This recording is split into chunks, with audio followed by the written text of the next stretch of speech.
is the Conrad Alert. Civil defense information will be broadcast at 6:40. West of the Rockies, you're on the air. Hello. Y2K, how can we prepare? Stop a few of their machines and radios.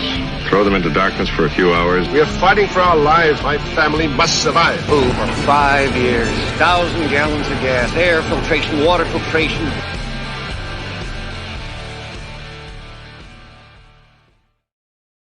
Coming at you from the frozen tundra that is East Central Alberta, Canada. Streaming live on YouTube, Facebook, Twitter, Twitch, Rumble, and Odyssey. Welcome back to the workshop where we create community, find freedom, promote preparedness, share success.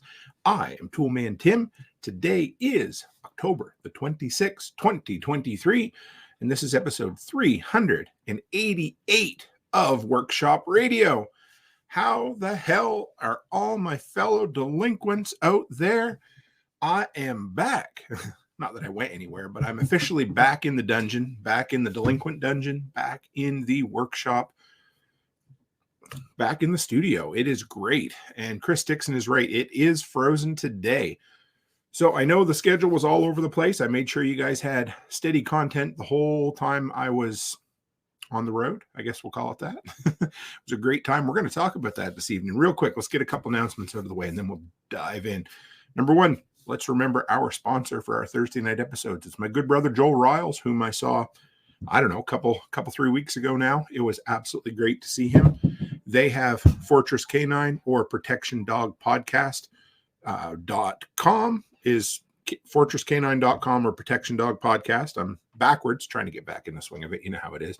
Anyway, love to hear his story. Always love to see him. If you're the type of person who thinks life's beat me up, life's knocked me down, life's hit me with a taser, and I don't know what to do, guess what?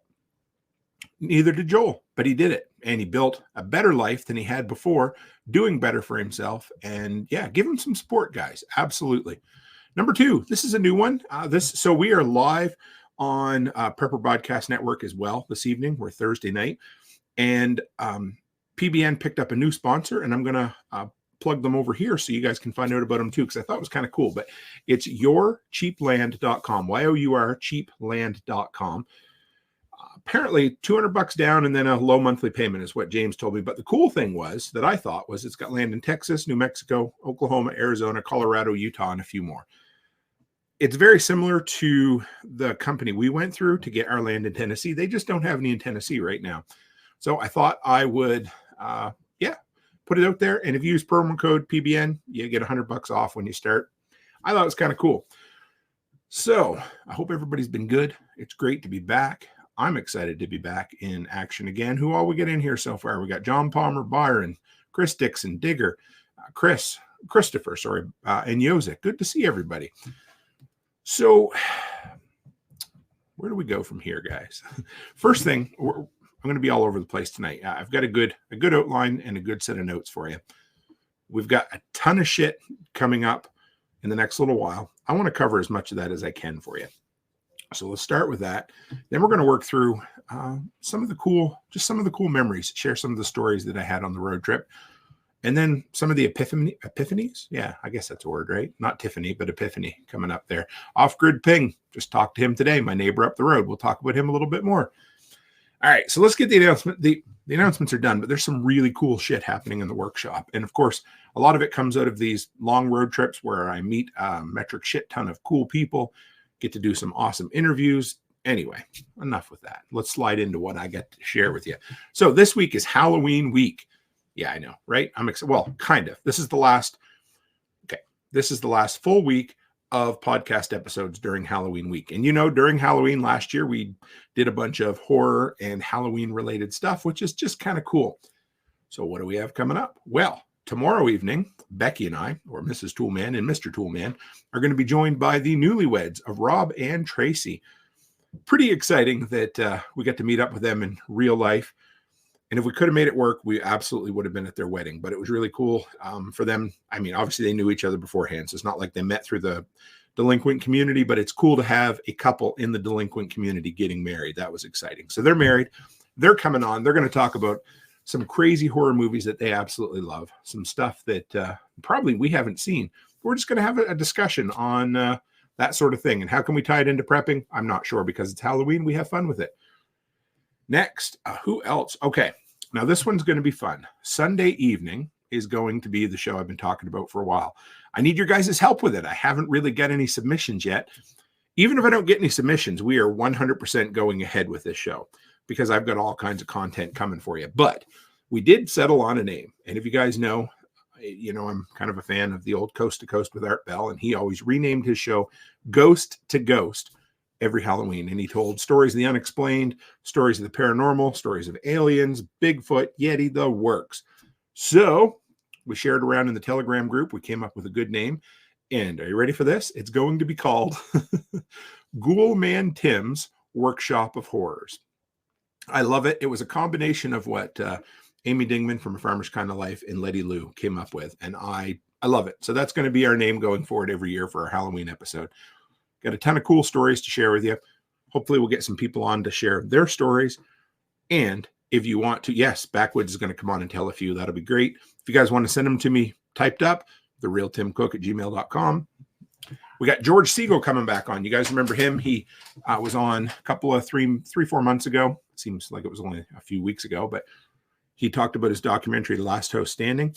He's got a brand new documentary coming out, and I'm really excited about he reached out to me and said, "Hey, Tim, are you interested in kind of supporting this Kickstarter or whatever?" I said, "Well, yeah, of course I am, but why don't you come on the show and we'll talk about it?" Because, again, it's right up our alley. It's all about building a better home with, how do you want to put it? Better, maybe not better building codes, but using better ideas. Brian Young says, "I saw Bigfoot at SRF. He was eating, so I didn't talk to him." I didn't take my shirt off at SRF, did I? Oh, man. Rhonda Welch, great to see you in here. She is a local Provostian, yeah, a local from the town that I live in here in Alberta. And yes, it is a winter wonderland. I can look up at, well, maybe not now, but I was looking up at my security cameras, and I saw the snow coming down again. It was cold enough that it froze a can of Diet Coke underneath Becky's seat in her car today. It's not supposed to be that cold. I was talking to Off-Grid Ping earlier, and he said it was 80 degrees at Delinquent's Gully today. So is there a reason I'd like to be back in Tennessee? Maybe just a little bit, but you know how it is. What else we got? Oh, guys, I met an awesome dude. Anyway, so many interviews coming out of all the events I went to. We got Sam, the lead singer of Slave to Servant, coming on. I believe it's November 5th. Don't hold me to the date, but he's coming up in the next 10 days or so. He's coming on to debut his new album. He's going to share his story about how he got into music, how he got into freedom-minded kind of philosophy and that sort of thing. And the cool thing is, we're going to call it the Workshop Unplugged. He's actually going to play 2 songs off his new album acoustically, which is, I'm stoked for that. It's the first time we did it, but hopefully it's not the last. I got a bunch of plans in the works. I hope you guys enjoy it. I'm going to turn this light down a little bit. Kind of washed out this evening. Maybe, yeah, it's the cold weather. You know how it is. So who else? We got Jessica Kraft coming on Halloween Day. I met her at Prepper Camp. She wrote an entire book called Born to be Wild, looking for ancient answers to modern problems. Really cool lady who's into wildcrafting and all of that kind of stuff. And yeah, it's going to be a great interview. Tomorrow morning, keep an eye out on the YouTube channel, on the YouTubers. The very first installment, everybody called me a tease, but the very first installment of Delinquent's Gully Chronicles is coming out. Now, the first couple episodes, if you follow this channel through and through, you've probably heard most of it, but I needed to go back and put in the beginning of where it started. So the first 2 episodes are going to be excerpts from the conversation that Carrie, Brian, and I had sitting on our tailgate the very first weekend we spent at Delinquent's Gully. And I need it to paint the picture of what comes after it. And yeah, I'm excited. It's going to be great. I know a lot of people are excited. I want to turn this into a big thing, guys. So what I need is, I need your help to share these episodes out there. Hopefully it'll get some more eyeballs and eardrums on the Workshop Radio, and we'll get people, bring people into the fold. We'll bring people into the community that should be into the community. How does that sound? Brian Young says, since I came down that way, it's been getting dark at 6 o'clock. Not funny. You know, I come back up here. It's dark at 6 as well. I don't know what to do. And Yozik said he listened to the record for Slave to Servant today. And they're top notch, man. They are I love watching a band who's talented. They know they're talented, but they put their all into a performance. And that's what I saw. We stayed for 4 or 5 of their songs at the Self-Reliance Festival Saturday evening entertainment. And it was great. Loved it. What else we got on the go here? This is a good one. We have our Christmas, we're going to call it the holiday special. And it's not the holiday special because we don't want to use the word Christmas around the workshop. I could give 2 shits either way. But it's the holiday special because it comes out at Christmas, but it has a New Year's theme. And last year I did the King of the Hill Y2K episode, but I did it all myself. The voices were shitty. You know how it was. But it was the first time I wanted to come up with. Nicole has the 'Twas the Night Before Christmas that people read from all across the globe. She had Jaggy do it in Scottish last year and all that. And I wanted us to have our own tradition. And since I'm weird, I came up with the Y2K episode of King of the Hill called Hillenium. And hey, look at that. Look who just dropped into the live. There is Sam himself. He said, thank you for the videos and the interview. It was fantastic meeting you, brother. It's great to see you too, Sam. Can't wait to have you on the show. So the holiday episode is that 22-minute script of King of the Hill. And we're going to do all the voices. And it's basically the entire cast reacting to all the Y2K stuff. And it is perfect for our community. And so I wanted it to be better this year. And so I put it out for volunteers to do voices. And I'm going to put the whole episode together. Maybe I'll do an intro or something and make it a little bit more fun. So we're looking for, I believe, 2 more voice cast members. I think it's Hank and the grumpy, cantankerous computer salesperson. I believe those are the 2 more voice, or maybe we have a Hank, I'm not sure. But anyway, there's 2 more we're looking for at the moment. So if you're interested, we've got all the female voices figured out, but a couple of more male voice characters. I mean, I can do one, but I'd love to have everybody in the community involved. So, and here's the last kind of announcement. Now, whatever. These are just, I usually do this week in the workshop. This is like this last month and a half in the workshop. But I put a poll out to the workshop in Telegram yesterday or the day before. It's something I've been mulling over for a while. And no, not shutting anything down. No. I noticed while I was on the road, I would still stream at 7 o'clock Central Time when I was down in Tennessee. And it seemed like we were getting slightly larger crowds. And I've always, when I very first started with this, you guys know I was very much into my handyman business, my snow, my mow, and all of that. And so I always wanted to make sure that I was home in time, or that I had enough time in the day to do all my work and then prep for a show afterwards. And that was great. And so I always have to, so from there, I thought, okay, well, what is the best time that I can pick that leaves me enough time for show prep and allows me to catch as many people in the North American time zones as I can do? And then I looked at my stats, and 7 p.m. Mountain Time worked for a long time. And it has been our stake in the sand for almost 3 years now, I believe. Anyway, for the foreseeable future, we're going to move to 6 p.m. Mountain Time, 1 hour earlier. That means that people in the Eastern time zone won't have to stay up till 10 or 10:30 to finish this episode live. People in the Eastern time zone, it's going to start at 8 p.m., Central 7 p.m., Mountain 6, and Pacific 5. And I think it's going to work. I've tried to do my best over the last couple of years to make it work. And I know you can't make everybody happy, but why the hell not? If I can, I'll get it done earlier in the evening. We'll bring in more people. And hell, maybe even some family and friends from the Atlantic time zone. If people don't realize that's a thing, then that's okay too. But right now, the show starts at 10 p.m. Atlantic time. So anyway, kind of cool. I appreciate the feedback from you guys. It was an overwhelming majority to start the show at 6 o'clock. So there we are. Okay, so the numbers. So I had a hell of a time on this trip. I know I've mentioned it many, many times. I'm going to talk a little more about it, but it was one of the best experiences of my life. The only thing that would have made it better is if I had had my beautiful wife with me for the entire 5.5 weeks on the trip. But I still got her for almost 2 weeks, so that was cool. But I thought it'd be fun. Because I'm a geek and I'm a numbers guy, I broke some of the numbers down, and I wanted to share them with you just because it's funny. Round trip. And Brian Young says, what is that in Hawaii time? Boy, Hawaii 5, I'm not really sure. 10:30 in Newfoundland. Oh, yes, there is a Newfoundland There is a Newfoundland time zone that is a half an hour difference, folks, if you don't know. All right. So this trip started on a Wednesday morning at 3:30 in the morning. It was a lot of fun.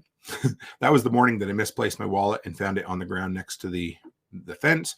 Took me an hour or so to find it in the dark, woke all the dogs up, woke the family up. It was miserable, but it was because I was so anxious to get on the road with everybody.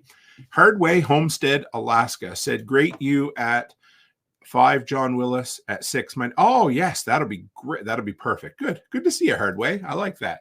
All right. The trip. You ready? Brian said stupid newfies. I understand. 12,452 kilometers. In freedom units, 7,782 miles driven. 100 patches given away.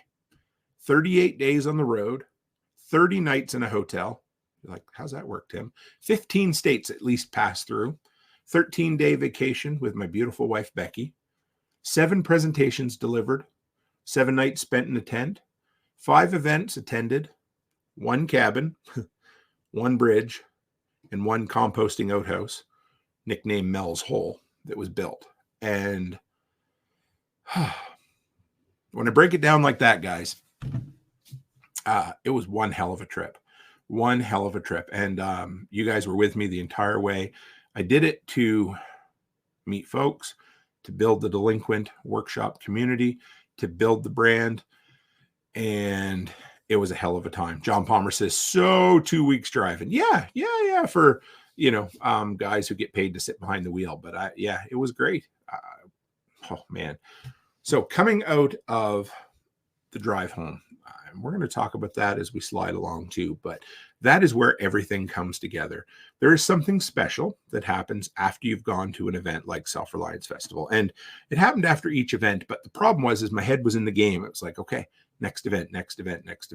And finally, after that 5th get together that I had, and Self-Reliance Festival was the dog's bollocks, guys. It was incredible. But you've got 1,000 things winding around in your head at that event. And it is, we had a 4-day drive coming home, which was awesome. I loved it. But there's a time on the road when you get that quiet time where everything starts coming together just a little bit. You start to get a little bit of a vision for how you changed, how you want to change, what you're going to do different, what you're going to do better, what you're going to focus on, what you're going to get rid of, the shit you're going to throw at the door, that kind of stuff. And all of that comes at the end. It doesn't come at the event. Everybody says going to these events change you, and they do, but really the change or the mindset comes after the event when you have the quiet time to start thinking about all of this stuff. So the first thing I had to do was, as I went along, I shared with you guys a lot of the cool things I get to see. I tried to make a list of the most precious memories. Is that precious memories figurines or whatever? The precious memories that I had of this trip, and just share them with you. So hopefully it'll allow you to come in and just get a feel for what all I did, where I went, that kind of stuff. But and I'm sure I'll forget things. And if I do, you can send me an email, call me all kinds of nasty names. Doesn't matter, but I'll do my best to I made a list so I wouldn't forget. But the very first thing that started was meeting Nate and Aaron. I mean, I've known Nate and Aaron before, but getting to their house before everybody else was there, sitting down, having a little bit of pizza with them and their 2 chicks. And we had a great time. But that entire event at Nate and Aaron's was awesome. I mean, they put the entire thing together. Again, I'm not much of an event planner, but I am good at showing up and taking part. And they took care of everything else. And I had fun, hanging out with Nate and getting to go down in his basement and see his Radio Shack down there and spending a whole bunch of time just hanging out. It was such a low-key event. Those pork belly bites were to die for. Even the last half a day with rain. Who cares? Nobody cared. You don't remember the rain. You remember the rain because it's a cool story to tell, but it doesn't dampen your spirit. Pardon the dad joke. It really doesn't. But that event was exactly what Josek said, was fire. It was awesome. Angie Marie Hay said, we loved meeting you at 2 Chicks, Tim. I loved meeting you as well. Thank you very much. That absolutely started the ball rolling for this incredible week. I got some gifts at Nate and Aaron's that I'd be pretty hard to be topped. I got a bunch of cool gifts from a lot of people across the board, and I thank you for them all. I just don't know how you could top that Delinquents Gully sign that Aaron wood burned and colored and cut out of wood herself and hung with chain. The fact that it is going to sit on that tree, on that arched tree as the entrance to Delinquents Gully in Tennessee in perpetuity blows my mind. It was the perfect gift at the perfect time from the perfect friends. And there's a reason that it made me tear up, because it was just perfection. And thank you. I loved it. But then there was some of these more, I don't know if you can call them quiet moments, but the moments that were the moments, standing around the bonfire. They saved all their brush so they could have a massive ass bonfire when we got there. And it just so happened that the neighbor came by with homemade apple pie moonshine. And we sat around and partaked or imbibed of apple pie moonshine while getting our faces slightly toasted, both from the moonshine and from the heat of the bonfire. And that was just such a special event. And we just had fun. Yeah, got a little bit wet in my tent the second night. And that was mainly because I didn't set it up right. But the tent was so good to me, guys. So then after that, I left the workshop get together in Illinois, headed south, spent a night in Indiana. And then I spent 3 nights in Louisville, and just to kind of get my feet under me. And it was a great time. It was a downtime. I was able to do a couple of episodes of the podcast while I was there, including kind of a deep dive one, which was really nice. And on the third day, I decided to explore a little bit. The bars were closed, the ones I wanted to go to, but I did find this really cool vintage video game bar, which RZ is in Vegas today, and he went for 3 hours to the Pinball Museum. And I was slightly jealous, but this pinball bar in Louisville was awesome. I think they had something like 70 pinball machines there, and that was just a ton of fun. And then from there, straight to Prepper Camp. And Prepper Camp it's the longest event of any of them. If you're presenting or you're a vendor, it's 4 days long. You get there on Thursday, all day Friday. You set up Thursday, and then it's all day Friday, Saturday, and pretty much the full day Sunday, presenting, chatting, interviewing. And it was just one hell of a marathon. I loved it. It was great to see my PBN brethren. A couple of years ago, guys, I really started talking about how I wanted to bring all of these disparate prepping and homesteading communities together, because there's all these communities of, 10,000 subscribers here, 20,000 there, 100,000 here. I'm going to tell you guys a story. I mean, you guys know Jack Spirko. He has, over 250,000 listeners on a regular basis. And when I would introduce myself to people at Prepper Camp, they would say, "Oh yeah, what do you do?" And I'd tell them about my podcast. And then I'd invariably come along and say, "Hey, I am on the expert council of the Survival Podcast." Do you know how many people at Prepper Camp didn't have a sweet clue that the Survival Podcast was even a thing? That blows me. And I'm not saying that to tear anybody down. What I'm saying is, look at how many like-minded folk are out there all across the board, all across North America, that have never connected with one another. And so for me, this is a way of me going out, and I always joke and call it spreading the gospel of the workshop, but bringing all these different communities together. And that's what I love about Prepper Camp it's a far, I don't like the word far right, but it's a more Republican kind of event. Some of the other events are somewhere in between, and, to each their own, of course, but Prepper Camp's awesome. But like I said, it's a marathon, and you meet so many people, and it's probably the event where it's kind of fun, because it would be the least amount of people who even know who I am there. And that's okay. Like that's not a slam or anything. It's a reason or an event for me to reach out and meet more people. And man, I can't even tell you the exact numbers of how many interviews I did. I've got them all on my phone, but 10 or 12 there at Prepper Camp that I did.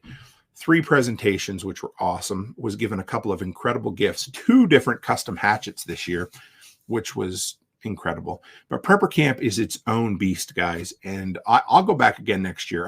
I was talking to Backwoods Butcher the other night, and he was talking about it's like drinking from a fire hose. And that's what prepper camp was for me last year. I'd gone to Nicole's event, her Living Free in Tennessee Spring Workshop, but that's pretty small. I'd never gone to a big kind of homesteading prepping event before this. And prepper camp was so overwhelming. I came away a bit disappointed last year. And the main reason was because I didn't know what the hell I was doing.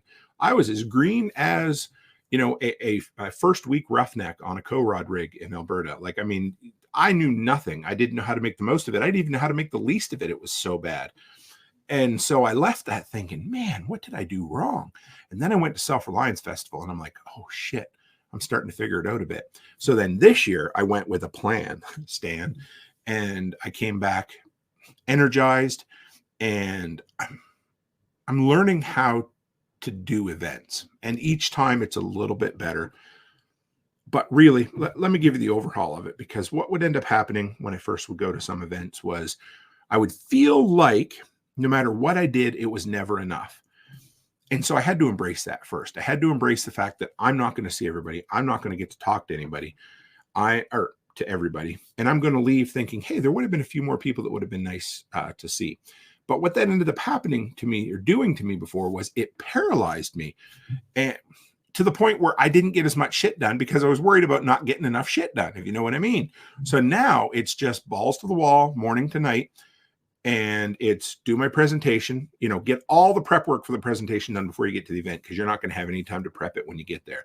And then spend every minute you can making connections and setting up interviews and chatting with people. And that's what I do. And I'll do it right to the last minute before I lock up, shut down, and pull out and haul tail from there. But until then, I am chatting, making conversations, and then I can leave without feeling like I left something on the table, if that makes sense. So before I would always leave thinking, man, I should have done more. But now I'm starting to figure out, okay, yeah, I get it.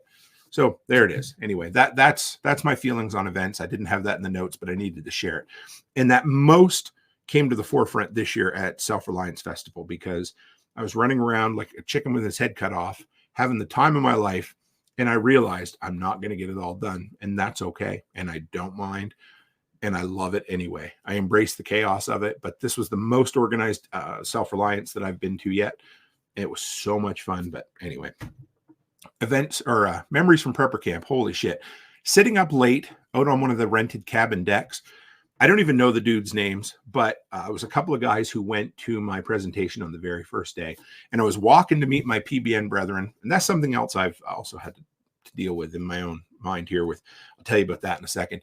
They hollered to me and they're like, hey, do you want to come up and have coffee? And I'm like, yeah, I'll come sit for 15 minutes, but I got to go meet all my PBN hosts. Well, 15 minutes turned to 2 or 3 hours later, and I got to know these guys incredibly well. Got to hear some really cool stories about working in the Gulf of Mexico out there when the oil disaster happened, just everything. And I wouldn't have changed it for anything. We sat there and drank coffee. I don't remember. Anyway, it was just regular old coffee and a little bit of creamer, and we drank it all night. Never touched the bourbon I had in my pocket. Not a bit. It was a great night.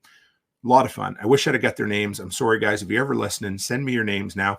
But the next day, he brought me a box of Keurig cups that were Buffalo Trace bourbon flavored coffee, which was really cool. I appreciated that. And then Saturday evening, once again, I was going to try to meet up with my PBN folks, but I was getting really not burnout, but just, all I wanted to do was go sit with my buddy Joel and drink some bourbon. And so I took this little mini kit that I put together on the road to make old fashions. I know it's hard to believe. I made Joel and I an old fashioned, and some dude comes along and he's like, "You're a weird dude, Tim." And I'm like, "What do you mean?" He goes, "Well, you're up there speaking today, and now you're down here making me an old fashioned." And I didn't think anything of it, but he's like, "Why do you do that?" And I'm like, "That's just who I am." I had a hell of a time with it. And it was so much fun. Anyway, so Joel and I sat there probably for 3 hours, smoking cigars, polished off an entire quart of bourbon. And in the morning, Wendy said to us, Joel's wife, she's like, "You guys really should have recorded that. It would have been gold." And at that moment, we both realized, yeah, it would have been.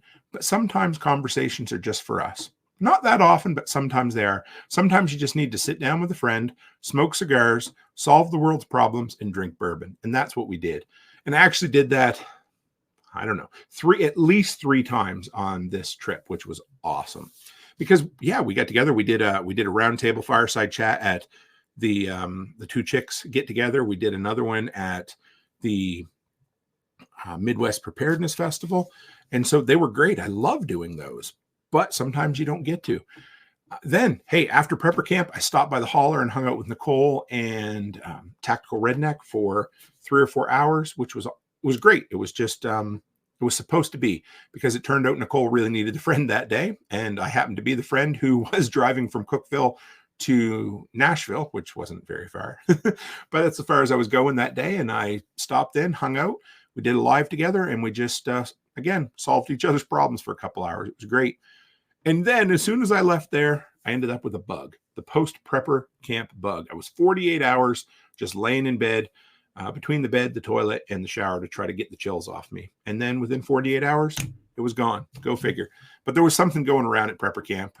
Joel and Wendy had it, and I just kind of figured I had it. I was going to get it, and I embraced it, and whatever. Then after that, guys, was really cool. I got to spend basically a solid week at that point with, one of my best friends in the world, Brian Alexovich from the Lots Project. He has been down working on our property, kind of getting it prepped. And we just got to work together. You know, the first 3 days we picked at a shitter, built a composting toilet. The third day, Sean Mills showed up. Sean and Don were there for a bit. Had a hell of a time with that. We went out for supper one evening to a place called Earl's. It was about a little over an hour away. You'd want to call it a biker bar from a distance, but you come inside and it feels like it's got this old garage motif. It was awesome. They had one of the best burgers I had the entire trip. Meeting my good friend up at, he wasn't my good friend until I met him, but Jamie, who is in here tonight as, where's Off-Grid Ping? I was going to see if I could find him in the chat, but I'm sure he's still here. If he isn't, he'll catch it on the replay. But a dude who went from just a guy up the road who I tried to meet last time, and I went by and I didn't make a real hard attempt to find him. But this time he was down. We chatted multiple times, hung out many hours, and that dude worked harder than just about anybody else at the workday. Just a guy I consider a friend at this point. Beyond that, where did we go? Then we hung the Delinquents Gully sign the first week. When Becky came down, she hung some really nice solar lights, which was really cool. The Midwest Preparedness Festival was an absolute blast. I was there for basically 48 hours and did a whirlwind trip back. But before that, I had some time to explore St. Louis. I went up through the Arch. I went over to the terminal that was there. Just had a hell of a time. Never did that before. I got some downtime with Chuck Peoples just to kind of hear what he's up to and to see the cool shit that he's putting together with his business, Homestead Medical. I hope that I got that right. If I didn't, Chuck, you're going to shoot me because I bought shit from him. He talks to me about it all the time. We had a bunch of hours there to talk, and I met a ton of really cool people, including Jules. It was awesome to meet you in person, Jules. Loved getting a hug from you, and for you sitting around being our live audience at the live roundtable. Sitting up and drinking another bottle of bourbon, this time with Nicole, and we smoked girly cigars. Not because she brought them, but I said, hey, do you want to smoke a cigar? And she said, only if you have girly ones. And I said, as a matter of fact, I do. I'd bought one of those packs of wine-flavored ones just because they're so cheap down there that I had some in the truck with me. And we had a hell of a time. Again, just sitting up and talking. Hey, there's Off-Grid with a hand up and a heart in the comments there. Then we had the workday, guys. Holy shit, the workday. I've never been more blessed in my life and felt as inadequate in my life when 18 people are willing to come to your property and work all day with the promise of community. That's really all we had to promise and offer. And some food. Andy put together some incredible food. But, I mean, it was just unbelievable. Steve and his wife came from South Carolina, an extensive drive away to get there, and only came for the workday. They didn't even stay for Self-Reliance Festival, guys. Like, oh, man, awesome. We just worked and worked and worked. And I told you, I've shared the stories. You'll see the video.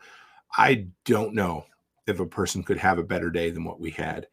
And I thanked everybody and listed everybody in a previous live stream. So we're not going to go down that road, but holy shit, that work day was incredible. And then there was another one of those moments where I kept telling everybody, I'm like, hey, we're gonna do a live round the table fireside chat again, like I've done at all the other ones. And there came a moment when I was sitting there. It was just I think I was stealing some of Steve's Irish whiskey that he brought with him, and we were just sitting there, him and I chatting. And I look around, and I saw probably 8 or 10 incredible conversations taking place in all.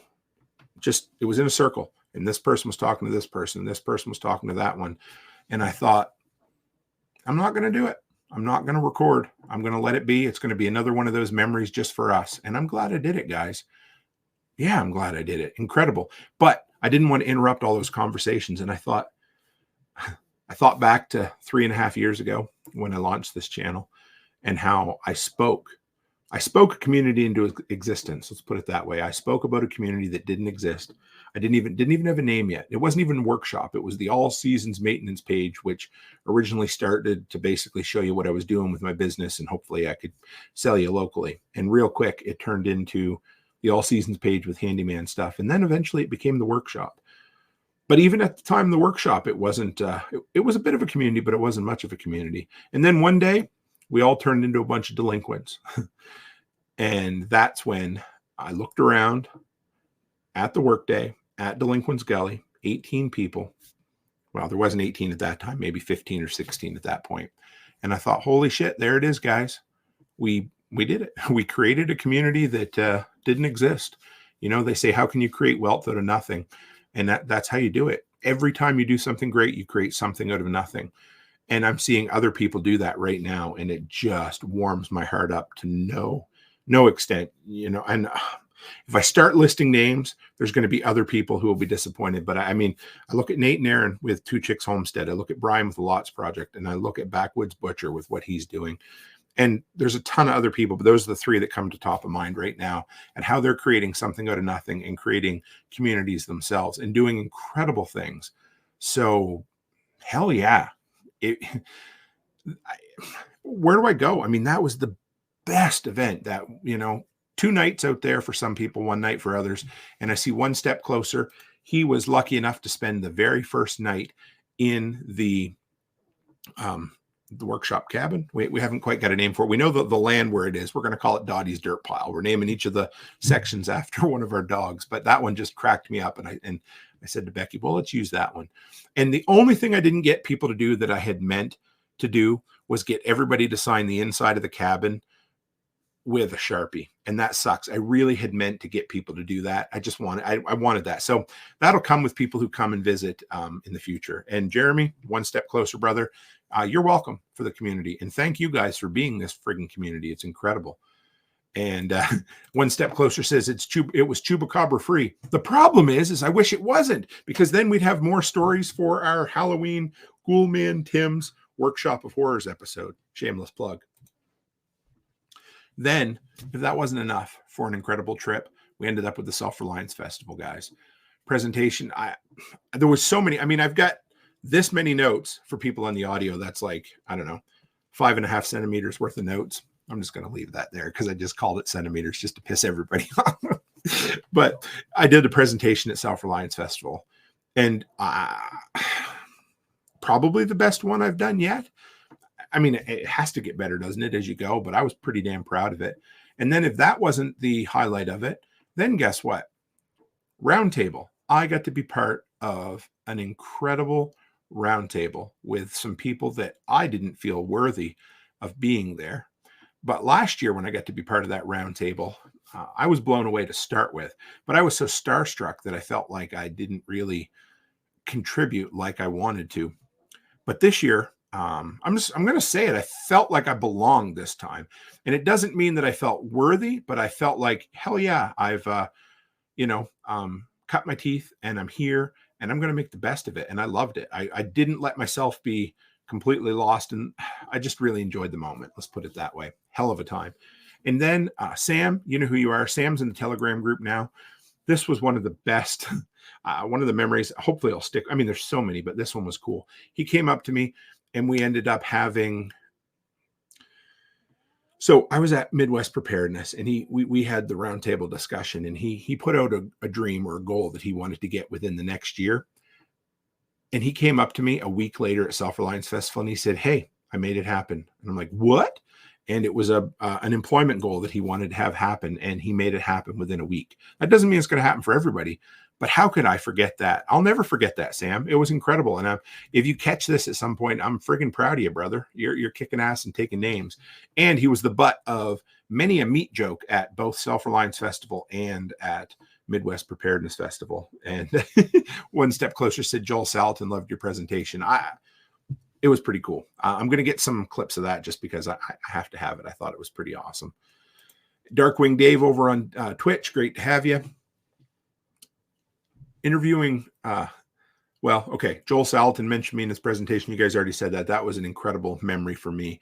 Interviewing both Jack Spirko and Joel Salatin, both incredible things that I knew they would happen at some point because I went to Self-Reliance Festival planning to interview Joel Salatin, and I do everything I can to make that happen. And he made it available for me to interview him at the end, and that was awesome. Emptying my patch container. So I was telling you guys at these events that I had a special piece of swag for anybody who met up with me at an event, and I learned a term for it at the first event that I was at. Hey, Kerry Brown, my brother, it was good to see you. That he was the foreman of the bridge crew when we built at the Workday guys. So after I went to Nicole's, I wish I'd have done it before, but I hadn't thought of it. After I went to Nicole's, I said, I want to have something that's tangible that I can hand to somebody and say, thank you for being part of the workshop community. And hopefully that they'll remember, I'll remember, and it'll be just a thing. And it turns out that has a name. So I went and I got a bunch of these patches, the Toolman Tim patches that say Toolman Tim's Workshop. I had 2023 put in the middle, and they made them glow in the dark for me. So they were something special. I had 100 of them put together, and I had them put in a small Tupperware container, for lack of a better term. And I started handing them out in person at the Thrivalist Fair in Addy, Washington. And the very first day at Self-Reliance Festival, I gave away my 100th patch. And like I said, Nate at his event told me, "Tim, this is called a handshake patch. It's where you shake somebody's hand, you give them the patch, and it's a sign of meeting somebody in person." And so to me right now, and I don't have that empty container here to show you, but that empty container to me symbolizes 100 members of the workshop community that I met in person this year. I shook their hand, give them a hug, said hello, whatever it was. We had a meaningful interaction. And to me, that is a physical sign of this incredible community. And I don't know if there's anything better than that empty container to share for a story, but it was pretty cool. And then on top of that, I'm on my way home. Becky and I are in the truck driving, and I get a telegram message from Brian Alexovich. He says, "You've got to hear Jack's episode today." And I was like, "Oh, okay." And I mean, his episode was a ton of what I talked about at Self-Reliance Festival, murdering the poverty mindset. And it was incredible. Loved it. It meant so much to me that a person who was my mentor, who is still my mentor, but who was my mentor for many years, that didn't even know it.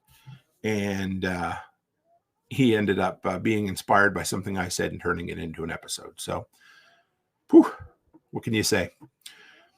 I had this thought coming up here when I was putting together my notes, and L2 Survive says, "People got patches at Thrivalist, must be nice." Ain't that the truth? It is fucking nice. There you go. Rarely in my life, guys, have I had this many intentional memories in such a condensed time frame.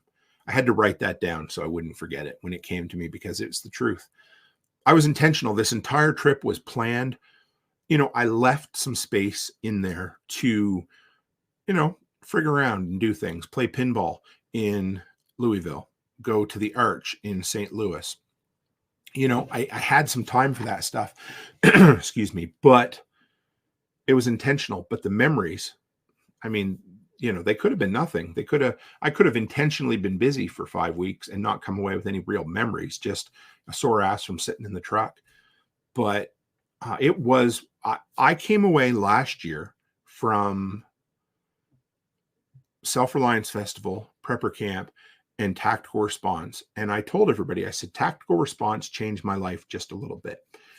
And I'm not lying when I said that. It absolutely did. It just changed my mindset just a little bit. And I really enjoyed it. But this trip, again, did the same thing. And it was awesome. And, oh, man. So what did it do? Well, I came out of this trip kind of laser focused.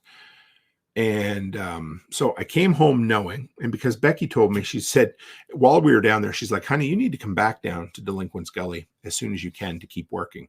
But I also know that I have a hell of a lot of work to do up here yet before I can go. So we're shooting for February or March, something like that. But I came back with 3 goals in mind, 3 things that have to be done over the next 3-ish months. And first and foremost is top-notch content. Absolutely, without a doubt, the best content I can put out for you guys. And what does that mean? It means, for now, 3 episodes of the podcast a week. It means every Thursday is going to be a deep dive episode. Every Friday is going to be a Tim and Becky episode because for some reason, I think you guys like her more than me. And every Sunday is going to be an incredible interview episode because I've got a shit ton of interviews lined up for you guys. It means I'm going to give you the best damn review video that I can. I've got so much cool gear that I want to talk about that I just don't have enough time in the run of a week to do. But if I try to do more reviews than that, it will suffer. So you're going to get that every week. You're going to get every second Friday the Delinquents Gully Chronicles, which I am so excited for. I love it. I think it's going to be, no, sorry guys, back up. Tim, stop using that term. I know it's going to be one hell of a thing, and I'm excited for it. And Carrie Brown just put up hashtag Team Becky. So while we were at the event, Self-Reliance Festival, I got to MC it. And I would do my best to get up and make people laugh because that's what I absolutely love to do. And so I would get up there and I would tell everybody, be like, could you please just tell Becky that I'm funny? And because she likes to bust my balls and she'll be like, you know, you're not funny, right, honey? And I'm like, yeah, I know. It's fair. And so the entire weekend at Self-Reliance, people would be going by and being like, hey, Becky, great to see you. Just want to let you know that Tim is kind of funny. And she'd just nod and, you know, punch me or something. So Team Becky, sure. But if you could do me a favor and anytime she's on the live stream, if you could maybe just pass it along and let her know that I am a little bit funny, she'd appreciate that. And if she's listening, she'll appreciate it even more. Hey, Palm Tree. I see Palm Tree over in the Telegram chat right now. And he said, hey, watching live and just found out the patches glow in the dark. Now 2 old buzzards are playing with patches. I loved meeting you, Palm Tree. You guys are incredible. Thank you so much. That made my night for sure. And Brian says, Becky is a lot better looking than Tim for sure. I'd be worried if it weren't the case. Now I got 2 hashtag Team Beckys. Now I'm hooped. I'm done. And Brian Young's picture tonight looks like a cross between a hockey player and I'm not sure the insignia level, but a uniform from Star Trek The Next Generation. It's a really nice picture. It just has that vibe. So thank you, Team Becky. I appreciate you guys for that. Yosik says, want me to text her and tell you you're funny? Yes, I do. Oh my God. You know, I'm going to save some of this, but let's go into, so like I said, there is a special time that comes right after an event when you're heading home and you get, for me, I get laser focused because I've been like a squirrel chasing his nuts for the last 5.5 weeks, trying to stay on top of all the things and put my absolute best foot forward and give everybody what I can give. And then finally you're like, okay, boom, that's it. You're done. You get to drive home. You get to focus. And I drove home and I love, this is going to sound funny. This is one of my favorite things in the world is when Becky and I are taking long road trips together, we'll get up at the butt crack of dawn, you know, well, not that early, but like 4:30, 5 o'clock, and we'll get on the road. And I know within an hour she'll be sound asleep, but she's with me and she's sound asleep next to me. And I drive and I make miles upon miles upon miles while she sleeps. Sometimes I listen to audiobooks. No matter what happens, I get deep in thought, and that's when I get inspired. And I just wrote notes upon notes upon notes in my phone while I drove with one thumb, not with both, and just wrote down the things and just kind of stream of consciousness as I went along. And I realized that there was a theme to everything that came out of this mental diarrhea that I had going on. And the first thing, and these 1, 2, 3, 4, 5 things made, that is a cool picture, guys. I wish I could share it with you over on Telegram, the outline of the patch. I hadn't actually seen it glowing like that. That is friggin' awesome. Yeah, thank you. Now I got to come up with something even better for next year. And 200 patches. I never thought I'd give away 100 this year. 5 things. We're going to get kind of deep here. So let me be deep with you. Let me be part of the community with you. Let me be honest with you. And I'm going to share a few things. And most of them are fun. So first off, I want to build a community, not subscribers. I've realized that. I want subscribers. I don't know how to explain it. But when you get to a certain level with a certain amount of subscribers on your channel, you get reached out to by companies that you would love to have their product that you can't afford to spend. So it's not like, subscribers are not the be all and end all, but when you get to a certain level, I don't even know how to put it, but there's a certain respect you get from the companies, a certain bit of reach or clout you get with them that allows you to reach deeper. And so it allows you to affect more people that way. But I don't ever want to lose the focus of building a community 100% through and through. So here we are. I wrote down, I have a community, and holy shit. I don't know how I could change anything. I went long and hard early on, talking about, verbalizing, just mentally picturing what the community would be when we get there. And we're there. And yet I want more. I want a bigger community for all of us, because the bigger community, the more connections we have, the more interconnected we are, the more we can help one another, the more we can reach out to one another, and the more our reach expands from there. But I don't ever want it to become, when Jack's episode finally comes to light, you're going to hear about that. And he talks about how it's kind of cool, but he talks about how what I've built is really great. And he said to really embrace the stage that I'm in right at the moment. He says, when you've built something great, but it's still a baby, he said, enjoy it, because eventually it takes on a life of its own. And eventually it gets so big that you'll still enjoy it, but it's different. And I thought, holy shit. In person is the way to build community more than anything else. There is no better way than to become connected with one another than face to face. You can meet. And the cool thing is, somebody like Renegade Butcher,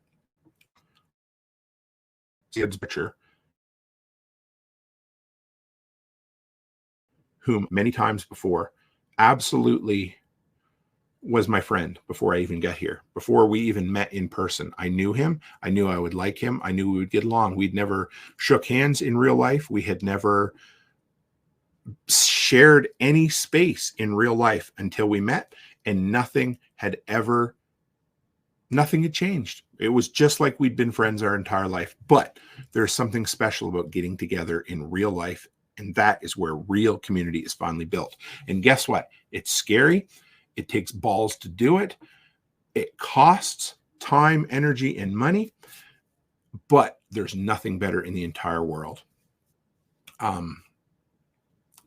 Something else that came out of this, build a community, not subscribers. And I didn't know where to put this little blurb, but this came from Arnold in his book, Be Useful. And I listened to that while Becky slept and while I drove and thought and, planned. But he said to embrace the reps, to smile, because and what I put here was embrace reps instead of specific goals. And this is going to blow everybody's mind, because I have always said, set goals, not resolutions. And I'm still setting goals 100%, because I can't live without goals, but they're going to be a little more different. They're going to be a little more esoteric. I'm going to stop. I'm going to still have numerical goals, but some of them aren't going to be quite as specific, but the reps are going to be what the goals are. It's going to be the day-to-day process. And that's really what I've talked about for a lot of years, is doing the right things every single day. Simple as that. But so build a community, not subscribers. That was the very first thing that came out of all of these events. Number 2, I want an even longer trip. That's simple. I went for 5.5 weeks and attended whatever you want to call it, 5 events. So my next goal, because, when I got off stage at Self-Reliance Festival and then I got to interview Joel Salatin, there was a few people who were like, hey, Tim, you've made it. This is a big friggin' deal for you. And you know what? All I could think about is what's next? Where do I go from here? Because when you want to build something great, that's all you do. And what's next? What do you do? Where do you go from here? What is the next bigger and better thing? Because hell, that's what I want. I love the life that I'm living. I love the life that Becky and I are building together. Where do we go from here? And so I'd love to make an event work or a trip work where I could do 8 events in a row. So we're going to have to put something like that together. And I would love it. I would love to do a bunch. This is exactly what I'm thinking. Carrie just said, would love to coordinate a workshop Knoxville meetup. Yeah, fucking right. I would, brother. That would be awesome. If we could put 3 or 4 of those together, it would be cool. And if we could, I don't know. I mean, I love just getting together for a day or 2 and shooting the shit and having a good time, but we can be a little more intentional about it. Doesn't matter to me, but absolutely. And I know Backwoods Butcher's talking about wanting to do something up his way in New Hampshire. So we'll see. But yeah, I'd love to do 8 events over 8 weeks. Who knows if we can make it happen, but no, we can if we really want to. So we'll see where we end up with it. Right. So build a community, not subscribers. I want an even longer trip. I could have made that sound nicer, but I didn't know how else to come up with it.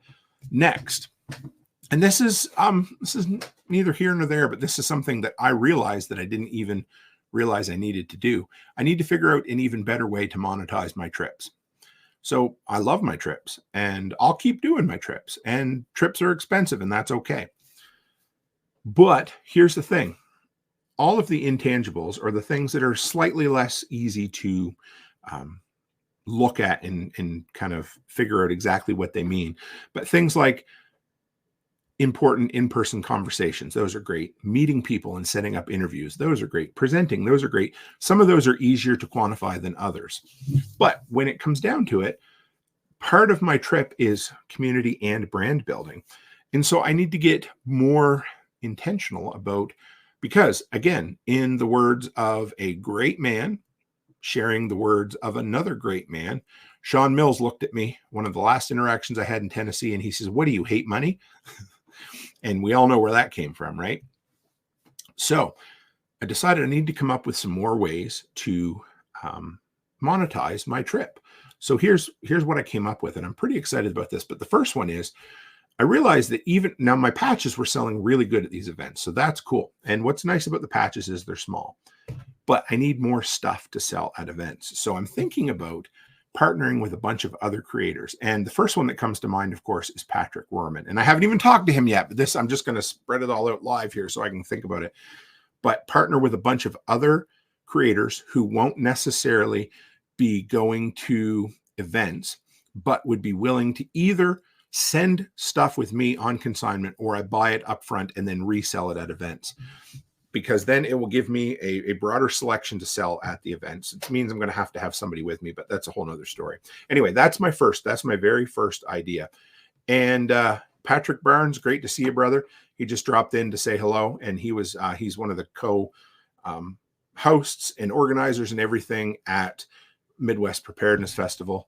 And yes, MT knives are incredible. So yeah, I would love to do a custom workshop knife eventually, once our community gets big enough that there might be a desire for 20 or 25, kind of like what Dixie Mills does with her homemade Wanderlust. Anyway, so something like that and a bunch of other things, which is cool. Now, another idea we came up with, and this is, the girls are going to be coming hopefully to Self-Reliance Festival at the next event.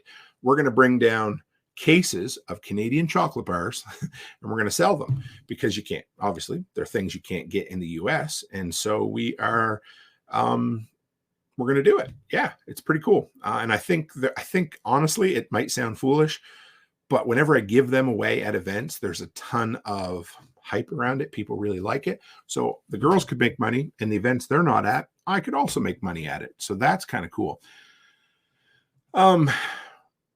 I also need to put together an even better mobile interview bag, because what I realized was to be present and in front of somebody is the best way to get an interview. If you have all your gear with them right there, like I did with Joel Salatin, basically, and I can be set up to interview at a moment's notice and do a good interview, that's the way to get the most people. Brian Young says, what about selling Canadian bacon? I mean, I could, but I don't even eat Canadian bacon. I eat American bacon, or whatever you want to call it. But anyway, so the main difference was I did buy an even bigger over-the-shoulder tactical carrying bag from John at SOE.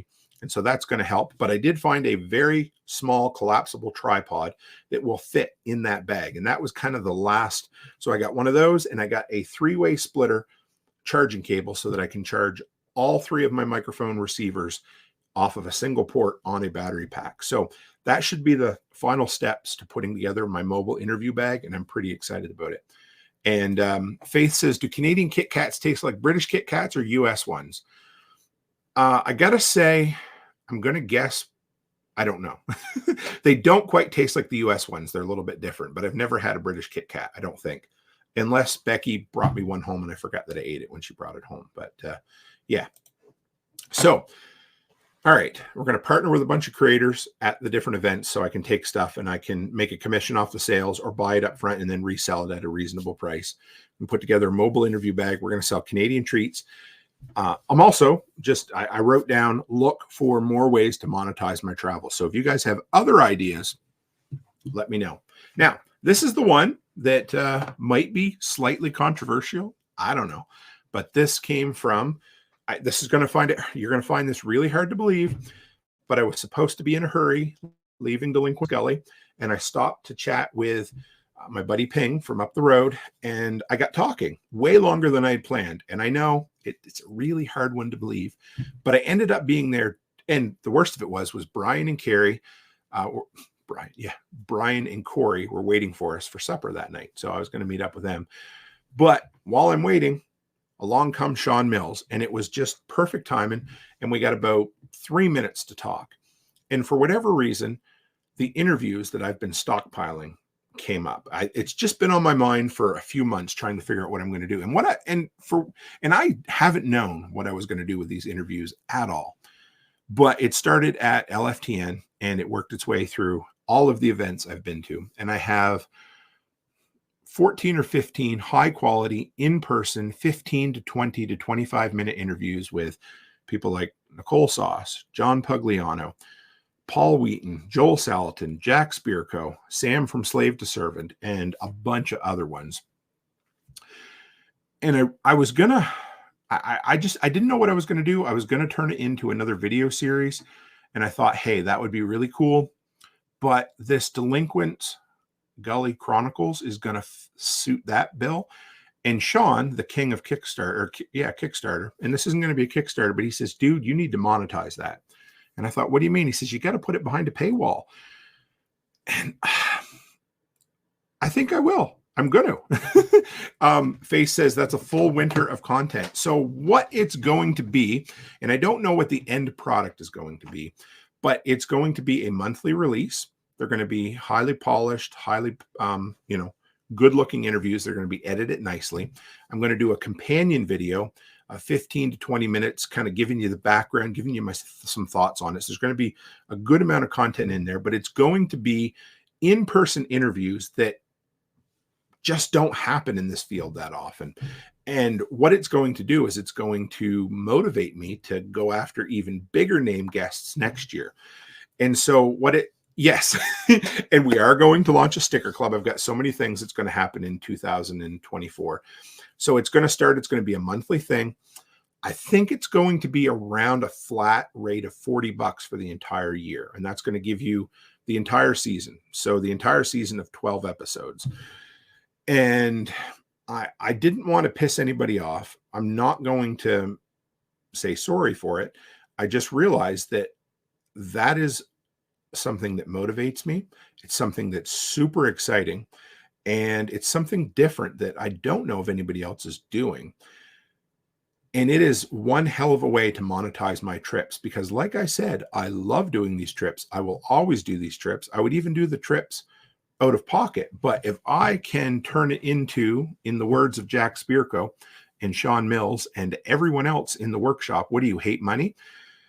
And I hope that what I will end up doing is releasing, 2 to 3 minute clips on TikTok to kind of tease it, but it's where it's going to be. And I'm excited about it.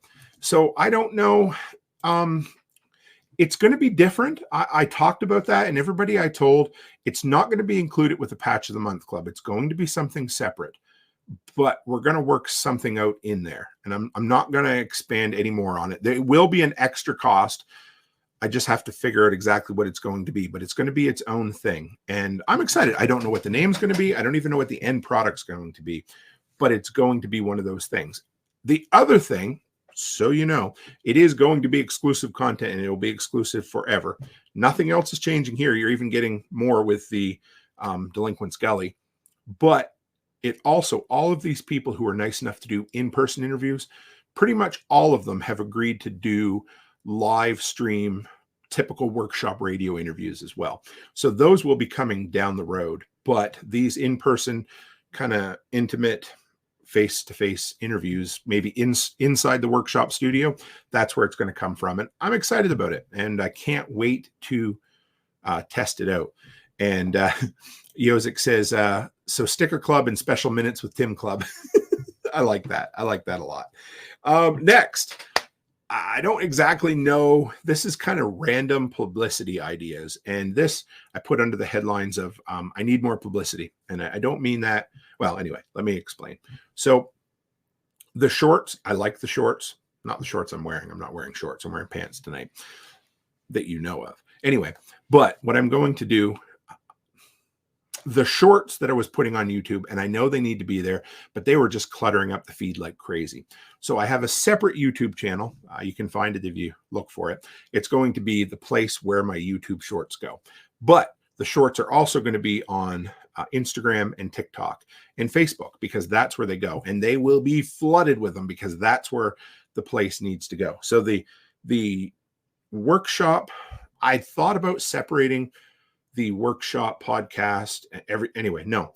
The YouTube channel is going to be the hub for the community. It's where the review videos, where the live streams are going to be, and all of that.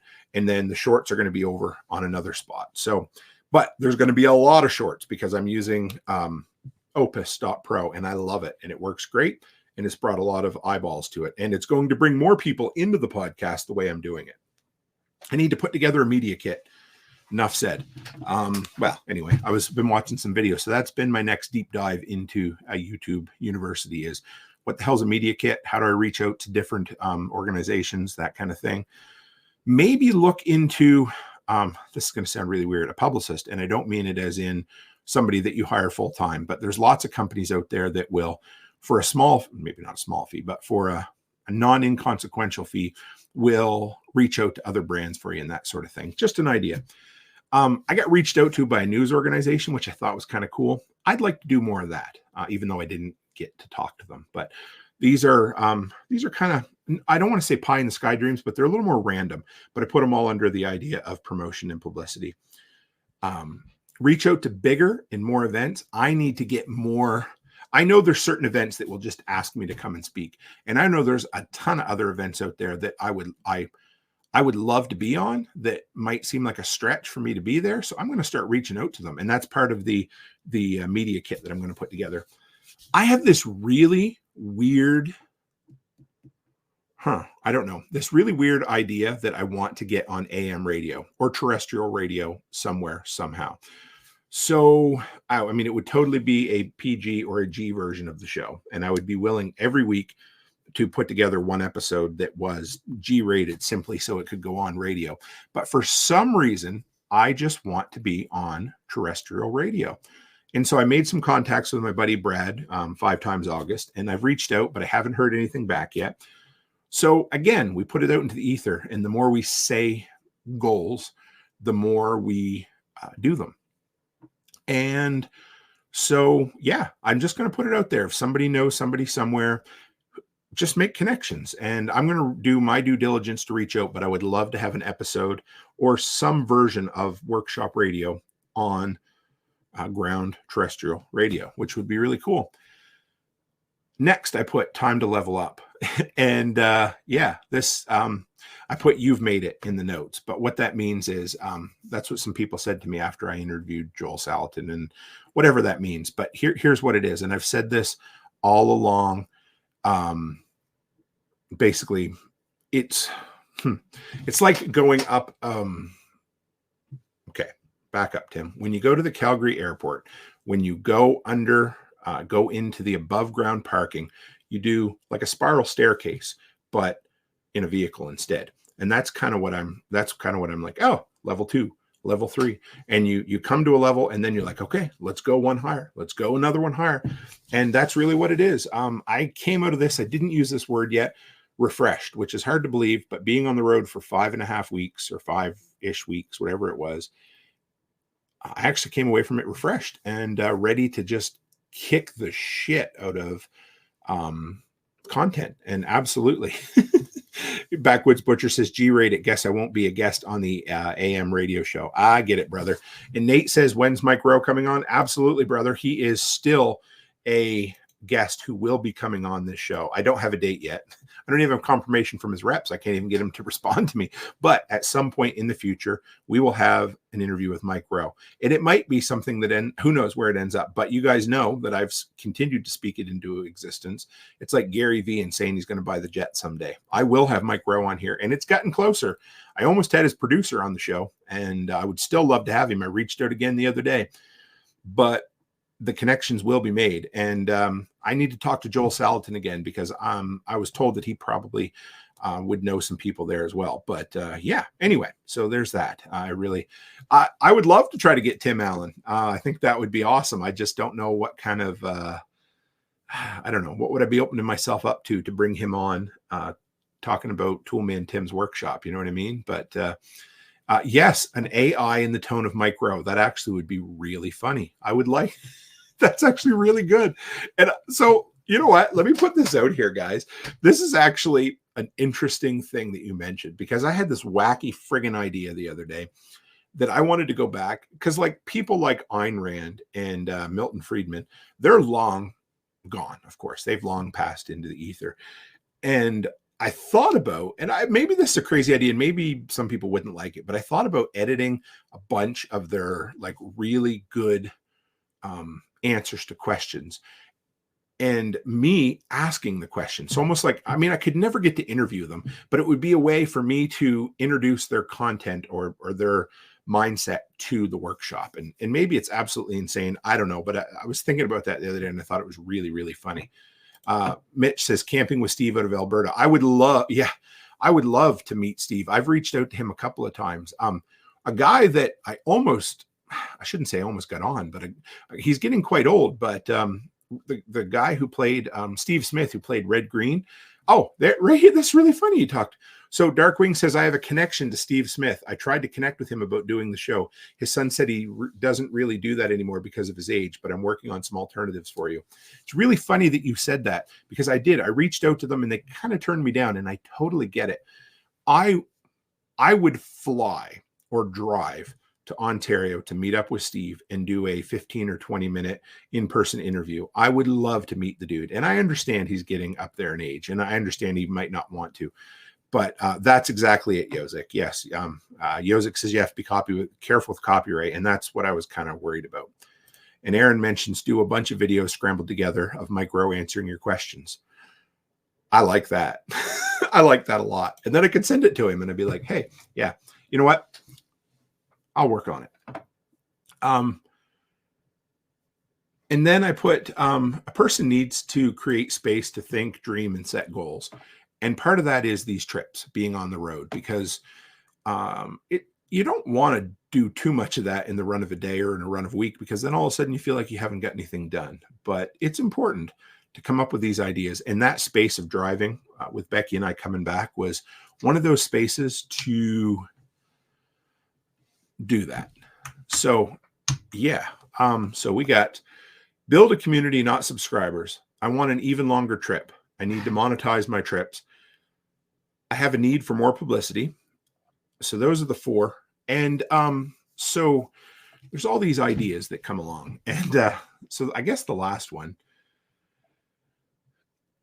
It's a tough one to even say out loud, but I'm gonna do it because it's there. And I've realized that being fat sucks, guys.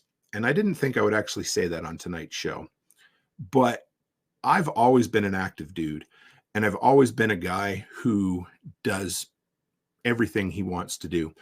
But I've also always been a big dude. And the last year or year and a half, since I haven't been doing the handyman, and I'm not going to make excuses, it's just time to get straight with this shit. And I wanted to tell you guys that because I feel like I've let myself down a little bit. And since I've come home, I've been dealing with it, and I've been working my ass off on the treadmill and eating a calorie deficit and getting up a decent time and all of that. And for those who are still here, that was probably the thing that's been in the back of my head the entire time. And I just wanted to put it out there so that I would have some people who would hold me accountable, because it's not like I can't do things, but boy, the last year and a half has been harder than it should have been. And I don't need to be that way, because when you have control on so many other things and you do so many other things so goddamn well, and there's that one thing that kicks you in the ass all the time. And I figured, what better way than to be honest and open about it with you guys, because I'm sure there's other people out there who fucking struggle with it too. And I'm doing my own thing of 75 hard. It's my own version of it, and it's working. But I'm going to figured I could share it with you guys. So Jeremy says, you can do it, Tim. Getting in shape is one of the hardest, most rewarding things to do. Don't get frustrated. I'm good. And so I'm going to keep it with you. I'm going to keep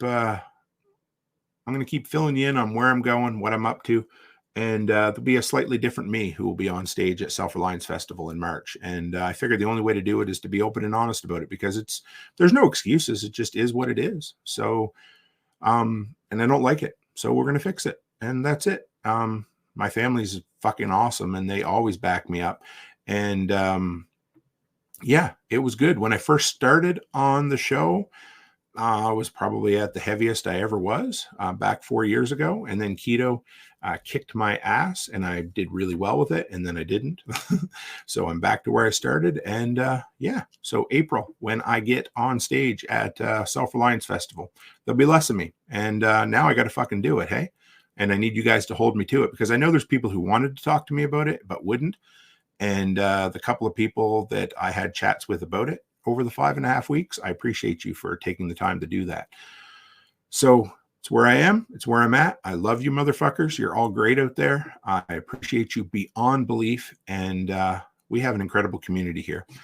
Thanks for letting me get a little bit real. It's not something I am who I am, and you guys know who I am. But there's some things that are just for us. But that's not always the case. So, beyond my actual family, you guys are great friends, and I appreciate all the support that you've done. And we're going to do it. I'm going to do it. And, I'll get off here. I'll get everything done. I'll go up and see everybody upstairs for a few minutes. And then my ass is getting on the treadmill again tonight. Done it every night for a week now. And I'm going to keep going because I love it. I don't know why I don't. It just was what it was, and it became what it was, and it's not going to be anymore. So I hope I didn't end this on a downer for you guys, but I appreciate you being here. This is one hell of an episode, 1 hour and 20 minutes. And that is right. And that right there is what we're going to end on with Angie Marie. She says, you'll succeed because that's what you do. And yes, that is what I do. And that's what I tell my daughters and my wife. And that is what I fucking do. When I put my mind to something, nothing can stop me. And so that's where we're at. And I appreciate you guys. As John Palmer says, in all the best, stay happy, stay healthy, and have a great week.